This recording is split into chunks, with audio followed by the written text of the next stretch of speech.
First and foremost, can you introduce us to your friend Abby? This is Edmund. Say hi. No, he's maybe camera shy. But he's super chill, just like me. So I think we're gonna get on great. Right? He's excited for the game on Saturday. He is up for adoption, everyone. All three of his dogs are up for adoption. Yeah, just start us off. Obviously, a big game on Saturday for you guys. Just your thoughts on it. Yeah. Well, I mean, I think every game. This is quite distracting. I think every game is gonna be big for us. Anytime you're pushing for playoff, right? It's gonna be a big game, and we're not in that picture yet. So we need to get ourselves in there. The last two games didn't really go the way that we wanted them to or needed them to. So a big 3 points. And LA are in the same position, aren't they? So I think all the teams that are kind of sitting in around that 8th, 7th position are kind of fighting for these points. So yeah, it's gonna be a tough game for us, I think. Questions for either Abby or Edmund? Is a game like this more challenging because both teams are in the same position pushing for that playoff spot? I mean, I think it's always a challenging. I think that's one of the great things about the league is that all the teams are so close. You don't have one team that's kind of running away.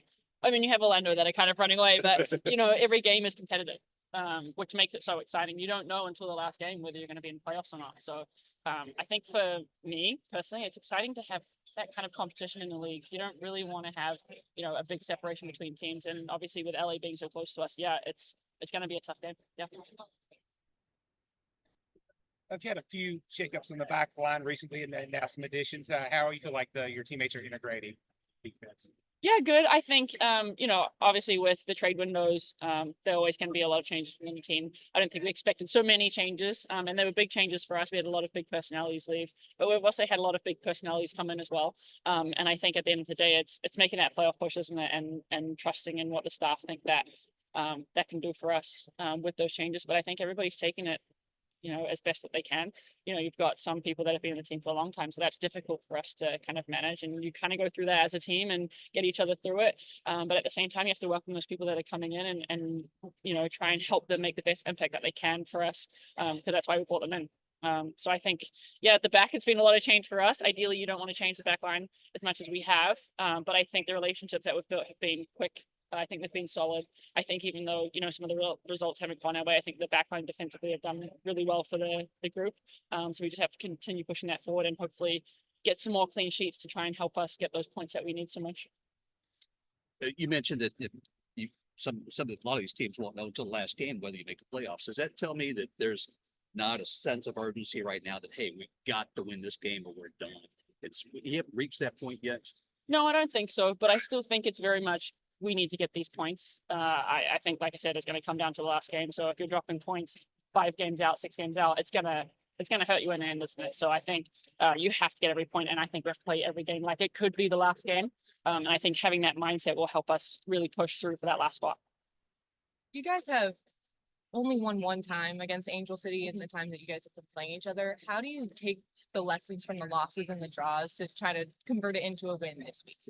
Yeah, I mean, I think that's the same with any game. I think Louisville, historically, we've sat at 9th for a long time.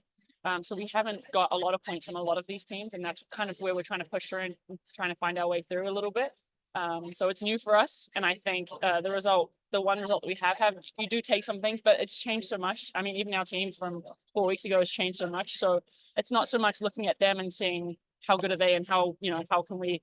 It's more about what can we do? How can we be good? How can we get better in the areas that I think that we can get better in? But like I said, it's going to be tough. That these teams are in these positions for a reason. So yeah.